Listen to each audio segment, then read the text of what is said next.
What would you do if someone you loved stole the life that was meant for you? This is the story of Kemi and Yejide, two sisters by heart, separated by envy, destiny, and a dangerous midnight choice. The night the prophecy was spoken, the sky over our small, Lagos neighborhood roared like something ancient had awakened. Rain hammered the zinc roofs, wind pushed dusty curtains aside, and thunder rolled across the streets as if it had a message of its own. People rushed toward Mama Sanatu's house, some whispering prayers, others holding their children close, all believing the storm meant her visions would be strong that night. Inside her candlelit room, two young girls sat beside each other on a low wooden bench. Kemi and Yejide, sisters not by blood, but raised in the same compound, sharing the same food, the same mat, the same broken dreams of the same struggling families. Kemi's calm brown eyes reflected the flickering candles, while Yejide's restless fingers tapped against her knees. Mama Sanatu stepped forward slowly, her white wrapper brushing against the floor. She lifted her hand toward the girls, her gaze distant and heavy. The room fell silent. Even the thunder outside seemed to pause. "One of you," she said, her voice low and rough, "will rise in great light. A path of blessing will open before you. But the other—" She stopped, inhaling deeply. "The other will walk through fire that will test every part of her spirit." Gasps filled the room. The prophetess continued, "Your destinies must never be exchanged. Do you hear me? They must never be exchanged." The two girls looked at each other, confused. They didn't understand the weight of her words, not yet. To them, it sounded like a story from one of the old folk tales they heard from elders at night. After the gathering, they walked home hand in hand through puddles created by the heavy rain. Kemi hummed softly, the way she always did when she was happy. But Yejide kept glancing at her friend's peaceful face, wondering why the prophecy seemed to rest more on Kemi's shoulders than hers. As the years passed, life began to reveal its own answers. Kemi grew into someone people naturally gravitated toward. She had a gentle presence that made strangers trust her and elders bless her. Teachers praised her, neighbors admired her, and opportunities found her, even when she wasn't searching for them. Yejide tried to celebrate her friend's blessings, but something small and sharp began growing inside her heart. It wasn't hatred, not yet. It was the quiet kind of envy that hides behind forced smiles and loud laughter. The crack widened during their final year in secondary school. The principal announced a scholarship meant for only one top-performing student. The whole assembly watched as Kemi's name was called. The crowd cheered. Some girls hugged her. Even teachers congratulated her like she was their personal pride. Yejide clapped too, but her heartbeat felt heavy. She told herself Kemi deserved it. She told herself everything was fine. But that night, when she lay awake listening to the generators humming outside, Mama Sanatu's prophecy echoed in her mind again. Glory for one, fire for the other. She didn't want to believe it. She didn't want to fear it, but each passing day made it harder to ignore. By the time they entered university, the gap between their lives had grown wider. Kemi found a small job at a cafe and lecturers who liked her spirit. Yejide, on the other hand, struggled to keep up with school and with the image she wanted the world to see. She wanted to shine in a city that loved shiny things, but the shine cost more than she could afford. Yet through all the chaos, Kemi remained her loyal sister, unaware of the storm brewing beside her, until the day destiny finally chose a direction. And Yejide realized that maybe, just maybe, she wasn't the one chosen for glory after all. The seed of jealousy was planted, and soon, it would grow into something neither of them could control. Campus life in Lagos had a heartbeat of its own. The sun rose with noise, students shouting across hostels, buses honking, vendors calling out prices of bread, and a kara as if the world needed their voices to wake up. In the middle of all that movement, Kemi walked with quiet focus, clutching her notebooks to her chest as if the wind might snatch them away. Yejide walked beside her, full of color and life, her earrings bouncing, her perfume trailing behind her. She greeted everyone loudly, laughed too hard, and acted like she owned the walkway. To anyone watching, they looked inseparable. But inside their friendship, a distance had begun to grow, small, invisible, but real. The change started at the cafe where Kemi worked. The place was small, tucked near the business faculty, usually filled with tired students searching for affordable food and cold drinks. Kemi loved the job. She liked the routine, the calm, the tiny joys of serving someone who appreciated her kindness. One weekday afternoon, during the heat that made even the ceiling fans complain, a man walked in. Simple shirt, worn jeans, and a smile that didn't try too hard. His presence was calm, like cold water on a hot day. He ordered jollof rice, nothing special, but the way he watched Kemi as she served him made her fingers tremble a little. "You have a peaceful spirit," he said gently. It wasn't a flirt. It was an observation, a truth. His name was Tad, an engineer, soft-spoken, thoughtful, and grounded in a way that reminded Kemi of her father. He became a regular at the cafe. Their conversations grew longer, shifting from food to books to dreams to prayer. Something sweet and steady began to build between them. Something Kemi didn't expect but secretly wanted. One evening, she introduced him to Yejide outside the hostel. Yejide hugged him brightly and laughed at all his jokes. But when he walked away, her smile dropped. "Kemi, this one is different," she said softly. "Yes," Kemi replied shyly. Different was an understatement. Within months, Tade became her safe space. Her family loved him. His sincerity made neighbors whisper that Kemi had entered her season of blessing. And once again, all eyes were on her. The more Kemi's life grew brighter, the more Yejide felt her own path darken. She struggled with assignments, with finances, with friendships. She felt like she was always one step behind. And every time she looked at Kemi, radiant, stable, favored, a quiet ache pulsed in her chest. She tried to pray it away. She attended vigils in crowded halls, knelt beside strangers, cried into her pillow. But one night, after another lecturer praised Kemi in front of the whole class, Yejide finally broke. "Why her?" she whispered in the dark. "Why always her?" The world didn't answer, but the silence pushed her deeper into her thoughts. The final blow came the day Tade proposed. It was a simple moment, under a mango tree behind the cafe, with a ring that wasn't expensive but carried sincerity. Kemi cried tears of pure joy. Students shouted congratulations. Even the cafe owner hugged her like she was his own child. But when Kemi rushed to tell Yejide, she found her alone in the hostel room, staring at nothing. "He proposed," Kemi breathed, smiling. "That's good," Yejide replied, trying to force a smile. But envy is never satisfied with pretending. It grows quietly, feeding on every insecurity, every comparison, every old wound. That night, Yejide wandered outside, walking with no direction. She found herself at a small prayer house near the outskirts of campus. The prophet there looked at her once and shook his head. "You carry a heavy shadow," he said. "Something near you is blocking your own light." She stiffened. "Is it someone close to me?" He didn't answer with words. He simply handed her a small bottle of oil and said, "If you want your destiny to rise, you must stop allowing another star to overshadow you." His meaning was clear. Too clear. Yejide walked back to campus with trembling hands. For the first time, she wondered if Mama Sinatu's warning wasn't a story, but a prophecy she had been running from. One will rise. One will walk through fire. She didn't want the fire. She wasn't willing to accept it. Not when she believed the glory could be hers instead. And so, under the quiet Lagos night, jealousy shifted into something heavier, something that whispered dangerous ideas, something that told her she still had time to change her destiny, no matter the cost. The evening Kemi tried on her engagement gown. The sky glowed gold, and the air smelled of roasted corn from a nearby roadside stall. She stood before a cracked hostel mirror, her hands shaking as she touched the lace. It wasn't an expensive gown, just a simple borrowed dress from a church member. But it held a beauty that came from joy, not money. Yejide watched from her bunk, silent, pretending to scroll through her phone. Every part of her wanted to be happy for her sister friend. But emotions do not obey manners. Each smile Kemi gave stabbed deeper into her chest. She forced laughter, forced compliments, forced everything, yet nothing eased the heavy throb inside her. Later that night, while Kemi slept with the peaceful breathing of someone whose life was aligning, Yejide lay awake. The prophet's words from the prayer house echoed loudly in her mind. "Something blocks your light. Another star too close to you."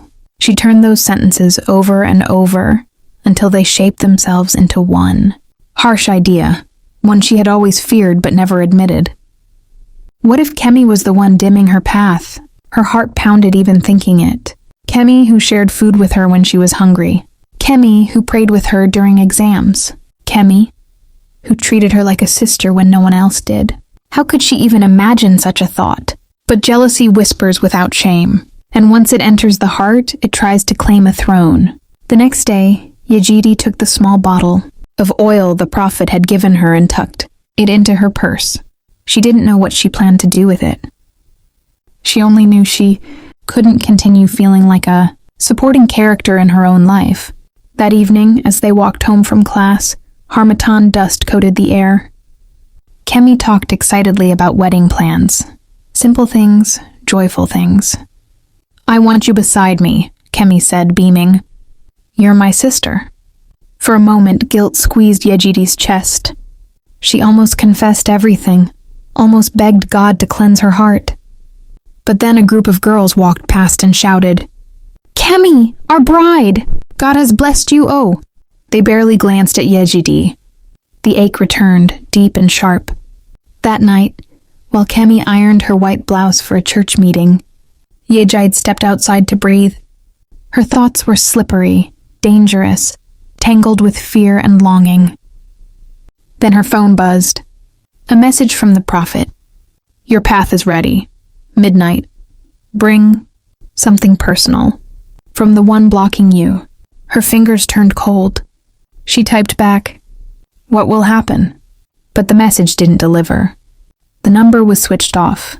She returned to the room, watching Kemi carefully fold her blouse with gentle hands. On the table beside her sat Kemi's necklace. Nothing fancy. Just a simple chain she wore every day since childhood.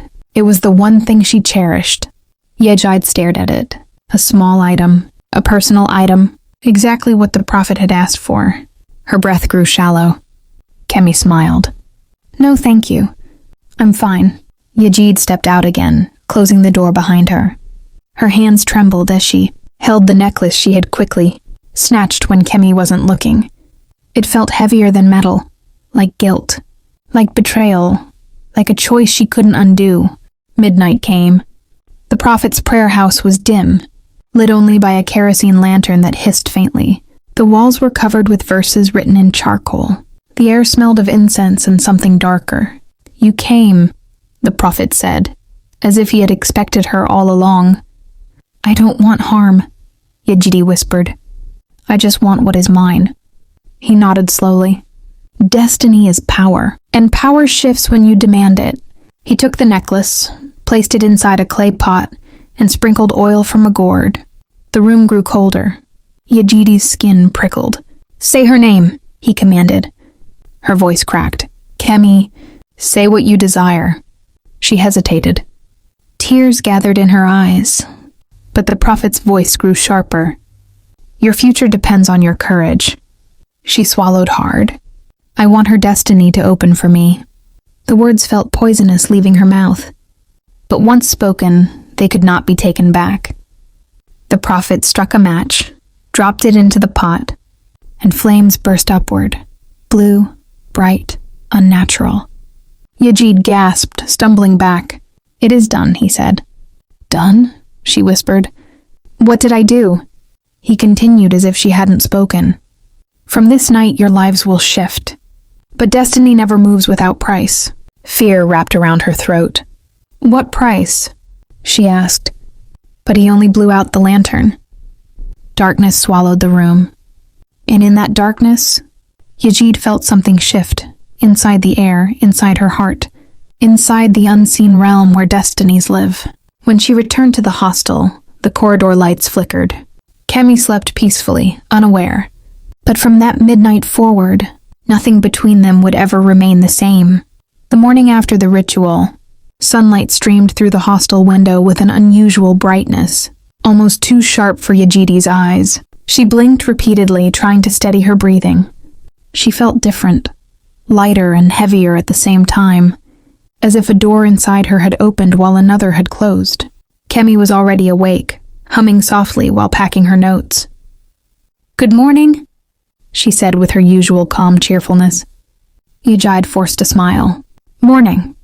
Her voice sounded strange to her own ears. But Kemi didn't notice. She never imagined anything was wrong. As they headed to campus, Yejide began to feel watched. Not by people, but by something invisible. Something following her shadow. Each step felt like it echoed twice. She shook the feeling off, telling herself she was imagining things. At the campus gate, a security guard waved at her warmly. "Auntie Yejide," he called. "You look brighter today, oh?" She froze. That had never happened before. People usually notice Kemi, not her. A group of boys walking past turned their heads to look at her. One of them even smiled boldly and said, "You resemble someone who just received blessing." Her heart thudded. It's working. All around her, the attention she always envied seemed to gravitate toward her. It was subtle but undeniable. Students smiled at her. Lecturers acknowledged her. Even the cafe owner called her my dear when she bought water. Meanwhile, Kemi seemed strangely muted, like her usual glow had dimmed. She stumbled twice while walking, something she never did. At the cafe where she worked, she dropped a tray, and her supervisor scolded her sharply, something that had never happened before.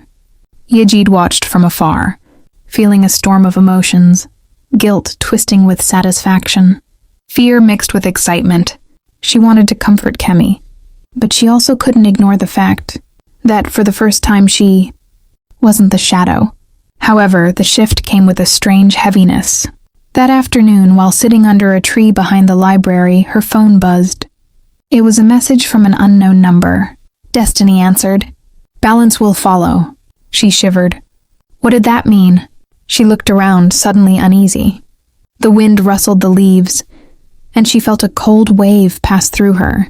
When she returned to the hostel, she found Kemi sitting on her bed, holding the necklace. The very necklace Yejide had taken for the ritual. "I've been looking for this," Kemi said softly. "I thought I misplaced it." Yejide's throat tightened. The guilt she had kept buried stirred painfully. "Oh, maybe it fell somewhere," she muttered, avoiding her eyes. Kemi smiled, innocent and trusting. "Thank God I found it. My mother prayed over this necklace before she died. It carries peace." Peace. The same peace Yejide had stolen for her ritual. That night, Kemi knelt to pray before sleeping, but her voice trembled. She paused midway through her prayer, touching her chest. "My spirit feels unsettled," she whispered. Yejide silently faced the wall, tears burning her eyes. She didn't intend to hurt her. She only wanted her own blessings, her own rising, her own season. But now she wondered if she had tampered with something older and deeper than human desire. A few days later, things escalated. Kemi began having nightmares. She woke up shaking, gasping, drenched in sweat. Her grades slipped. Her laughter faded.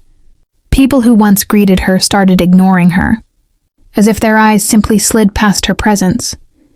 Meanwhile, Yejide's life kept rising. Her lecturer praised her in front of the class. Someone recommended her for an internship she never applied for. A wealthy girl on campus suddenly befriended her. Everything she had ever wanted was coming to her. But at night, when she tried to sleep, she heard a whisper. Sometimes soft, sometimes sharp, always the same words. A price must be paid. She covered her ears, trembling. One evening, she found Kemi sitting outside the hostel stairs, her face pale. "Kemi, what's wrong?" she asked, kneeling beside her. Kemi stared at her, eyes tired. "It feels like something is draining me," she whispered. "Like my spirit is shrinking." Yejide's stomach twisted. Violently, she had wanted Kemi's blessings. Not her suffering, she had wanted destiny. Not destruction. As she held her shaking friend, a terrible realization struck her. Destiny does not shift gently. It takes, it replaces, it demands. And whatever she had, set in motion, was no longer in her. Control, the exchange had begun. And both sisters would soon learn the true cost of altering fate. The Lagos heat pressed down on the city like a heavy hand. Yet inside the hostel room, the air was colder than winter. Kemi sat on the edge of her bed, her head buried in her hands, her spirit heavy. Nights had become unbearable. Shadows moved where none existed. Dreams twisted into nightmares. And even during the day, laughter seemed distant, like someone else's memory. Her necklace, once a symbol of peace, now felt like a chain, a reminder of the shift that had stolen her. Glow, Yejide watched silently, from across the room. The air between them was taut, charged. Every heartbeat was a countdown. She had thought that once the ritual worked, she would feel triumph. She had thought that her life would finally bloom as brightly as she imagined. But triumph tasted bitter, like ash on the tongue. Kemi's suffering had begun to mirror the prophecy. Fire, pain, loss. And now Yejide felt it too. The weight of stolen blessings is heavier than the ones you were born to carry. That evening, Yejide walked through the dim streets toward the old prayer house. Rain had fallen earlier, leaving the city slick and shiny, reflecting the neon lights from shops and traffic signs. The prophet awaited her, sitting outside under a tree, the lantern flickering. His gaze pierced her like a spear. "You have interfered with destiny," he said softly, almost pitying. "Did you expect only good to come from a gift that was not yours to claim?" "I wanted my blessing," Yejide whispered, her voice shaking. "I wanted what was mine." He shook his head. "You have taken more than blessings. You have taken suffering. And suffering always returns. Every action has a mirror." Her hands shook violently as she realized what he meant.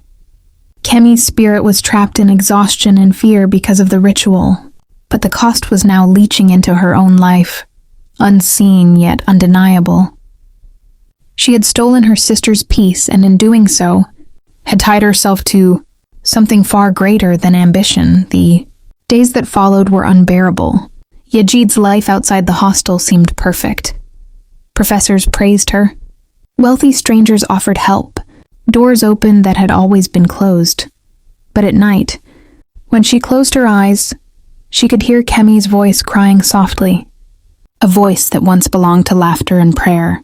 And sometimes, she felt shadows crawling over her own bed, tightening, waiting. One night, she returned to the hostel to find Kemi kneeling in prayer, tears streaking her face. Yejide fell to her knees beside her, and for the first time, the words came without hesitation. "I am sorry," Yejide whispered. "I stole from you, not realizing what I was taking." Kemi looked at her, pale but still gentle. "Yejide, you wanted my blessings.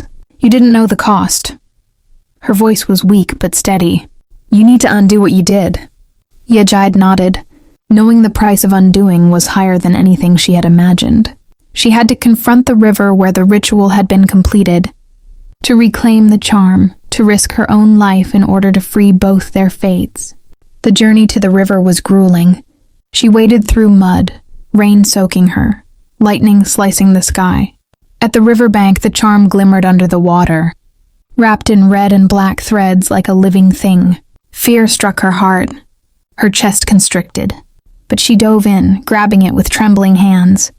The water was icy, and her muscles screamed in protest.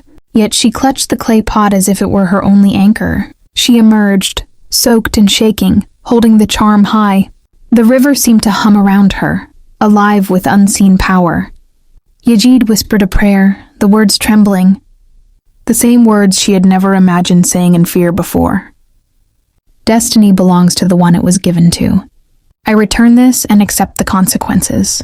The charm broke in her hands, threads dissolving into water like smoke. A surge of energy hit her chest, knocking her to the ground.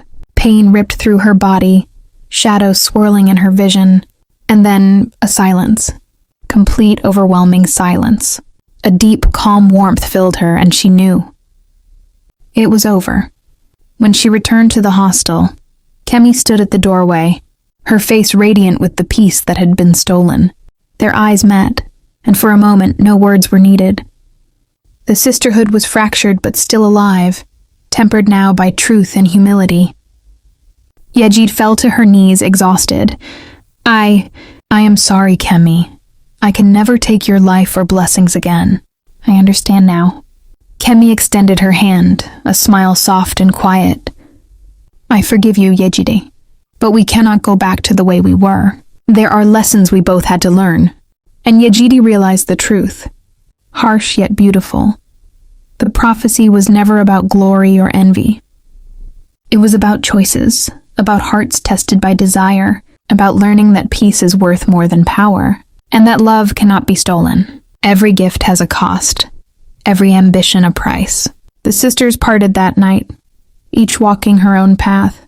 Kemi returned to her simple, joyful life, her spirit stronger for the fire she had endured. Yejide rebuilt herself, slower, humbler, wiser. She learned that life cannot be taken, only lived. That envy is a chain that binds the one who carries it, and that some destinies are never ours to claim. In the streets of Lagos, children ran barefoot between puddles. Vendors shouted, the city roared, but somewhere in the quiet spaces of the city, two hearts knew the truth. Blessings cannot be stolen, peace cannot be forced, and love cannot be conjured by greed. The prophecy had spoken. The price had been paid, and life, as messy and unpredictable as Lagos itself, went on.